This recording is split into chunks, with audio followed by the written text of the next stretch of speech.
ओम काली काली महाकाली कालिके परमेश्वरी सर्वानंद करी देवे नारायणी नमस्तुते।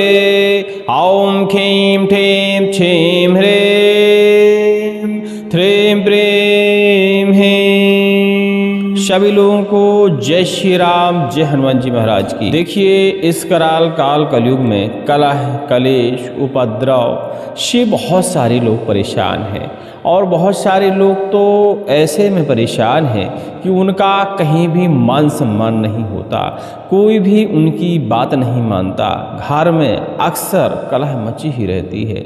घर की तो छोड़िए, बाहर के लोग भी उनकी बात नहीं मानते, उनका सम्मान नहीं करते। जबकि हम अपनी तरफ से बहुत अच्छे हैं, बहुत अच्छे अच्छे कार्य करने का प्रयास करते हैं, लेकिन फिर भी लोग हमें बुरी दृष्टि से देखते हैं। आज हम एक ऐसा सम्मोहन मंत्र आपको बताने वाले हैं जो कपालिनी काली कपालिनी माता का है। इस मंत्र का यदि आप प्रयोग करते हैं कुछ औषधियों के साथ, तो निश्चित ही मानिए कि आपके शरीर में ही सम्मोहन जाग जाएगा। इस औषधि और मंत्र का प्रयोग करते ही लोग आपकी मान मर्यादा करने लगेंगे। जहां भी आप खड़े हो जाएंगे, लोग आपकी तरह आकर्षित होंगे, लोग आपकी तरफ आकर्षित होंगे। इसके अलावा आपके घर में यदि कलह कलेश मची रहती है, उपद्रव मचा रहता है, शत्रु के द्वारा भी कलह कलेश मचाई जाती है, यदि ऐसी भी स्थिति है तो कहा जाए तो हर जगह जब आपको सम्मान मिलेगा, हर व्यक्ति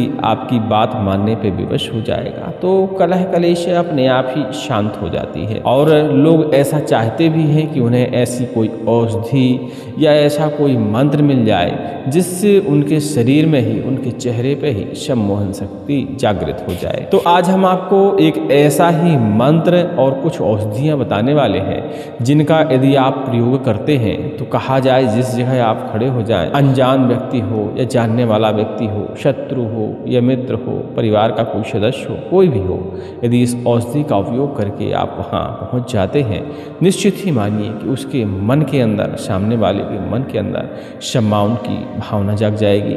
वह आपकी तरफ आकर्षित होगा और आप जो भी बात कहेंगे वह मानने के लिए विवश होगा। बस इन औषधि और जड़ियों का या मंत्र का कभी भी गलत प्रयोग नहीं करना चाहिए, क्योंकि जो मंत्र विधान और जो औषधि विधान हम आपको बताने वाले हैं, यह एक व्यक्तिगत विशेष, एक सिंगल व्यक्ति के ऊपर भी प्रभाव डालता है। यदि इसी मंत्र के बीच में आप यदि किसी व्यक्ति का नाम उपयोग करते हैं तो निश्चित ही मानिए वह व्यक्ति आपकी तरफ पूरी तरह काबू में हो जाता है, पूरी तरह आकर्षण में आ जाता है। और कई लोग ऐसी विद्याओं का गलत प्रयोग भी करके लोगों का फ़ायदा उठाते हैं, तो आपको ऐसा नहीं करना है। हाँ, इसका परोपकार में प्रयोग कर सकते हैं, बिल्कुल कर सकते हैं। परोपकार में किसी के घर में यदि कलह उपद्रव मचा रहता है, उसके घर में बड़ी समस्याएँ हैं, तो उसके घर को टूटने से बचाने के लिए आप इस मंत्र और जड़ियों का प्रयोग उससे करा सकते हैं या आप स्वयं ही उसके लिए कर सकते हैं, ऐसा संभव है। चलिए, इसका क्या विधान है और क्या कौन कौन सी जड़ियाँ हैं, कैसे कैसे प्रयोग करनी चाहिए, इस विषय में हम चर्चा करते हैं। वैसे तो हम आपको बता दें, जो मंत्र हम आपको बताने वाले हैं यह है रावण संहिता, एक ग्रंथ है, एक पुस्तक है, उससे इस मंत्र को और इस पूरे विधान को लिया गया है। लेकिन हमें चैनल के माध्यम से इस विधान को प्रकाशित करने का या बताने का हेतु यह था कि इसका कई लोगों ने प्रयोग किया, उनको इसका अच्छा खासा लाभ दिखा। एक परिवार था, हमारा मित्र ही परिवार था, उनके घर में पति पत्नी में कभी भी आपस में बनती नहीं थी। छोटी छोटी बातों पे लड़ाई झगड़ा, पति अच्छी बात भी कहता है, कोई कायदे की बात भी कहता है, तब भी उनके घर में चिड़चिड़ापन मचा रहता था। सामने वाले को वह बात बुरी लगती थी, मतलब अच्छी बात भी बुरी लगती थी। तो इस औषधि का प्रयोग किया गया, इस औषधि का और मंत्र का प्रयोग किया गया। उनका समझ लीजिए तलाक होते होते बचा और उनके घर की कलह कलंस समाप्त हो गई। तो मेरा मन हुआ कि आपको भी यह एक छोटा सा उपाय हम बता देते हैं। हो सकता है कोई हो ऐसा व्यक्ति जिसको इस उपाय की ज़रूरत हो और इस उपाय को करके वह अपने घर को संभाल सकता है। तो इस तरह इसके परिणाम मिलते हैं। आप चाहें तो कर सकते हैं। यदि आपको ऐसा लगता है कि इसके जरिए आप किसी का भला कर सकते हैं तो इस वीडियो को पूरा देखकर आप लोगों का भला करने का भी प्रयास कर सकते हैं। कई यही विचार करना है कि हमारा घर सुकून में हो जाए, हमारे घर में जो कलह कलेश मची होती है वह ठीक ठाक हो जाए, हर व्यक्ति मेरी बात मानने लगे, और कहा जाए तो इधर उधर जो हमारे शत्रु हैं, जो हमारे बारे में बुरा सोचते हैं, बुरा करने का प्रयास करते हैं, वो भी मेरे सम्मोहन में आ जाएं, ताकि हम उनका नुकसान नहीं चाहते, बस वो इतना करने लगें कि मेरे बारे में बुरा सोचना बंद कर दें और मुझे सम्मान देने लगें। तो ऐसी आप भावना रखते हुए यदि मंत्र की साधना करेंगे तो निश्चित ही मानिए इसमें किसी का कोई नुकसान नहीं है। ऐसे में जहाँ किसी का कोई नुकसान ना हो, किसी को क्षति ना हो, तो ऐसे में मंत्र क्या है, बहुत जल्दी सिद्ध हो जाते हैं। और आप शुरू से ही विचार करके रखते हैं कि हम एक सम्मोहन मंत्र, एक वशीकरण मंत्र सिद्ध करेंगे, सामने वाली लड़की के ऊपर चलाएंगे, फिर उसको वश में करेंगे, उससे हम शादी करने का प्रयास करेंगे। सामने वाले का मन है कि नहीं है, उनके परिवार का मन है कि नहीं है, आप अपने हेतु यह उल्टे सीधे कार्य करने का प्रयास करते हैं, जिसमें सामने वाले को मानसिक क्षति हो सकती है और घर वालों को मान मर्यादा की भी क्षति हो सकती है। तो ये एक नुकसान वाली बात हो जाती है। तो ऐसे प्रयोग हमें सम्मोहन के जरिए नहीं करना चाहिए। हाँ, अब किसी का परिवार वाकई बिगड़ा हुआ है, टूटने वाला है, या आपका स्वयं का ही ऐसा परिवार है, माँ बाप आपकी बात नहीं मानते, सम्मान नहीं करते, भाई बहन में अक्सर झगड़ा पड़ा रहता है, पति पत्नी में झगड़ा पड़ा रहता है, होता ही रहता है, ऐसे में इस मंत्र और औषधि का आप प्रयोग कर सकते हैं। ठीक है, तो ये हो गया कि इस औषधि से और मंत्र से आप क्या क्या कर सकते हैं। चलिए अब इसका विधान जानते हैं कि इसका विधान क्या है। देखिए, औषधियों के विधान तो आपको पता ही है कि दीपावली की रात्रि से लेके और डिठौनी एकादशी तक है, किसी भी दिन हम औषधियों को, जिन औषधियों को हमें तंत्र में प्रयोग करना है, तंत्र में इन औषधियों का प्रयोग करना है, ऐसी औषधियों को हम ला सकते हैं, क्योंकि इन दिनों में औषधियों का महत्व माना जाता है। इसके अलावा जो औषधि हम बताने वाले हैं, सफ़ेद घुंचू, और इसके अलावा आपको ब्रह्मदंडी, ये आसानी से मिलने वाले पौधे हैं, अक्सर हर जगह ये मिल जाते हैं। आप इंटरनेट पर सर्च करेंगे, घुंचू और ब्रह्मदंडी, ये दोनों पौधे आपको इनके चित्र भी उपलब्ध हो जाएंगे, और आपकी बाड़ियों में, आपके आसपास के क्षेत्र में, जंगल में, झाड़ियों में, नदी किनारे, तालाब किनारे, कहीं भी ये पौधे हो सकते हैं। सफ़ेद घुंचू थोड़ा सा दुर्लभ पौधा है, तो थोड़ा सा हो सकता है किसी के घर में, आजकल लोग घर में औषधि पर्पज से इन पौधों को लगाते हैं, तो आप कहीं से इस पौधे को ला सकते हैं, कोई दिक्कत नहीं। लाने का विधान आपको पता ही है कि पौधे को पहले निमंत्रण दिया जाता है, उसके बाद इन पौधों को भगवान धन्वंतरी जी से आज्ञा लेते हुए इन पौधों को लाकर अपने घर में स्थापित किया जाता है। तो सेम विधि होती है, ओम वंदंडे महादंडाय स्वाहा, ऐसे ही मंत्र का पाठन करते हुए किसी भी औषधि का अंश हमें लाना पड़ता है, चाहे हमें पत्तियों की ज़रूरत हो, पुष्प की ज़रूरत हो, या जड़ की ज़रूरत हो, छाल की ज़रूरत हो, कुछ भी हमें तंत्र में यदि आवश्यकता है तो इस मंत्र का पाठन करते हुए आप उस औषधि को ला सकते हैं। ठीक है, इसके अलावा ओम ऐं ह्रीं क्लीं चामुंडाय विच्चे, इस मंत्र का पाठन करते हुए भी औषधि को आप ला सकते हैं। यदि आपको वंदंडे महादंडाय स्वाहा यह मंत्र भूल जाता है तो देखिए, ओम ऐं ह्रीं क्लीं चामुंडाय विच्चे चल प्रचलित मंत्र है, और यह लगभग हर व्यक्ति की ज़बान पर रहता है। तो आपको जब मंत्र भूल जाए, विधान भूल जाए, तो थोड़ा सा जल औषधि की जड़ में डालिए और ओम ऐं ह्रीं क्लीं चामुंडाय विच्चे इस मंत्र का पाठन करते हुए जड़ का या पौधे का जो भी अंश आपको लाना हो, जड़ी का जो भी अंश लाना हो, वो आप ला सकते हैं। घर में लाने के बाद इनको स्नान ध्यान करने के बाद अपने पूजा स्थान में आप रख दीजिए। इन जड़ियों का विधिवत आप पूजन करिए, साधारण पूजन जो आप नित्य प्रतिदिन अपने घर में बैठे हुए भगवान की मूर्ति की पूजा करते हैं, वैसा आप इनका जड़ियों का भी पूजन करिए। धूप दीप स्नान ध्यान नैवेद्य इत्यादि सारी चीज़ें इन जड़ियों को दिखाइए। इसके बाद एक आसन ले लीजिए और आसन पर आप बैठ जाइए। रुद्राक्ष की माला हर घर में आजकल होती है, तो रुद्राक्ष की माला का उपयोग आपको इस मंत्र को जाप करने में करना है। मंत्र ध्यान से सुनेंगे और हम इसे स्क्रीन पर या डिस्क्रिप्शन में लिखने का प्रयास करेंगे। इस मंत्र का आपको बैठकर जाप करना है। ठीक है, मंत्र की संख्या देखिए बहुत ज़्यादा है, क्योंकि छोटी संख्याएं जिन मंत्रों में होती हैं उसको थोड़ा सा सिद्ध करना मुश्किल ही हो जाता है, क्योंकि उतनी जल्दी हमें ऊर्जा नहीं मिल पाती मंत्र में। और लंबी संख्या में हमें भले ही 1-2 दिन का समय लग जाए, 4-5 दिन का समय लग जाए, लेकिन हमें कहीं ना कहीं सिद्धि उस मंत्र में मिल ही जाती है। तो हमें लंबी संख्या जप करने का प्रयास करना चाहिए। जो शॉर्ट में सिद्धि मिलती है थोड़ा बहुत जप करने में, वह ज़्यादा देर तक टिकती नहीं है, ऐसा हमारा मानना है। ठीक है, आप अपनी तरफ से विचार कर लीजिएगा। मंत्र ध्यान से सुनिए। ॐ ह्रीं काली कपालिनी घोरनादिनी विश्वं विमोहाय जगन्मोहाय सर्वमोहाय मोहाय ठः ठः ठः स्वाहा। ॐ ह्रीं काली कपालिनी घोरनादिनी विश्वं विमोहाय जगन्मोहाय सर्वमोहाय मोहाय ठः ठः ठः स्वाहा।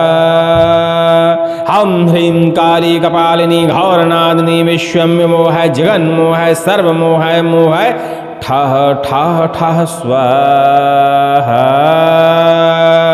ॐ ह्रीं काली कपालिनी घोरनादिनी विश्वं विमोहाय जगन्मोहाय सर्वमोहाय मोहाय ठः ठः ठः स्वाहा।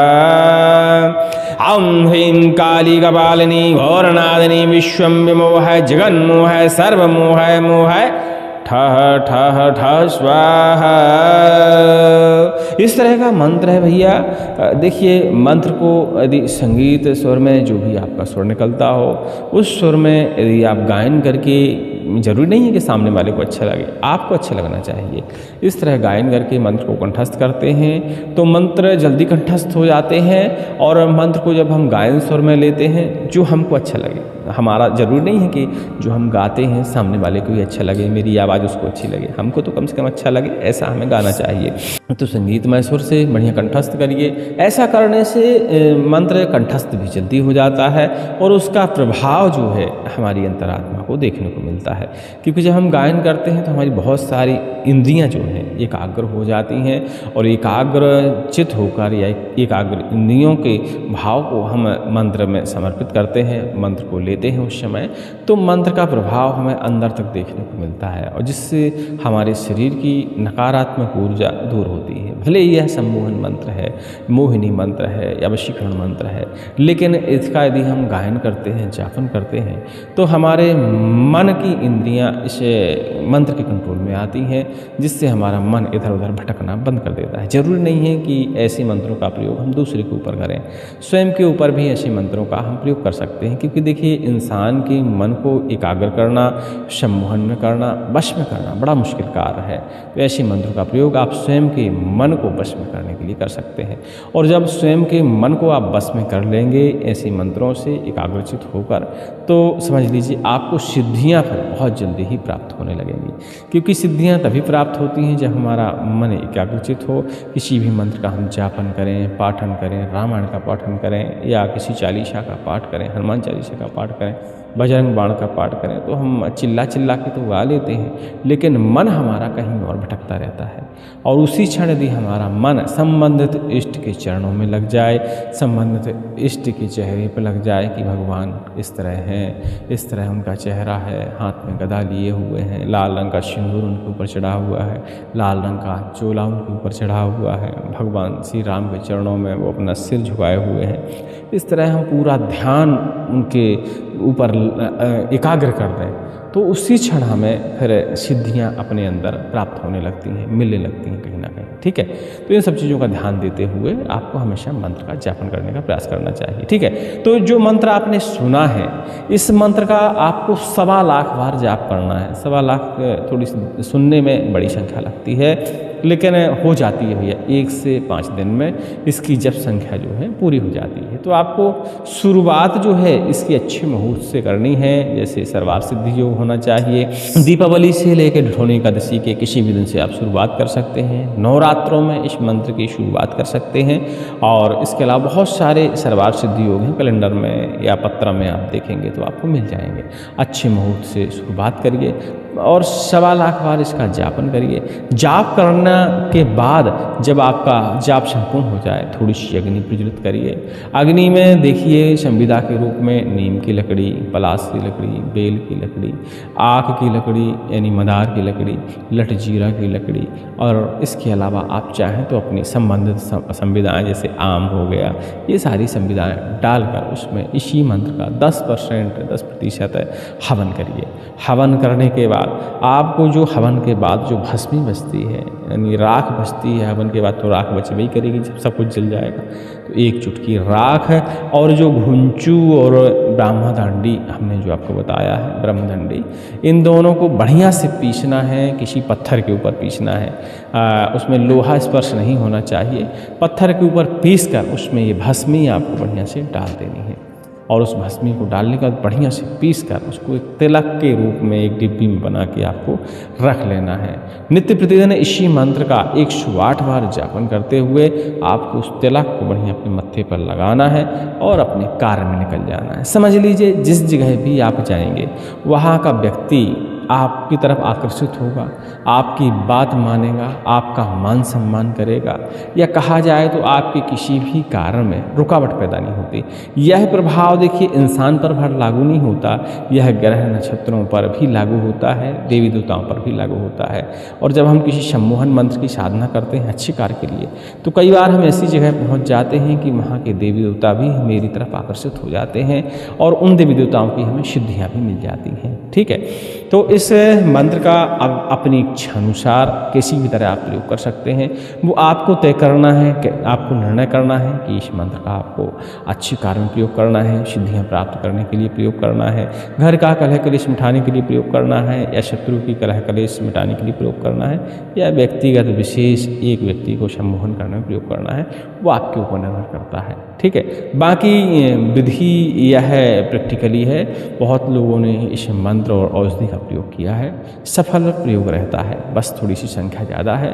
लेकिन देखिए जिनको कुछ पाना होता है तो उन्हें समय और संख्या से कोई लेना देना नहीं होता, वो कर लेते हैं। और जिनको डर लगता है कि वो चाहते हैं कि हमें दाल और खिचड़ी सब्जी खाना पीना सब कुछ हमें बना बनाया मिल जाए, हमें कोई मेहनत ना करनी पड़े, तो ऐसे लोग अपने जीवन में कुछ नहीं पा सकते। ठीक है, तो आपको तय करना है। सभी को जय श्री राम, जय हनुमान जी महाराज की।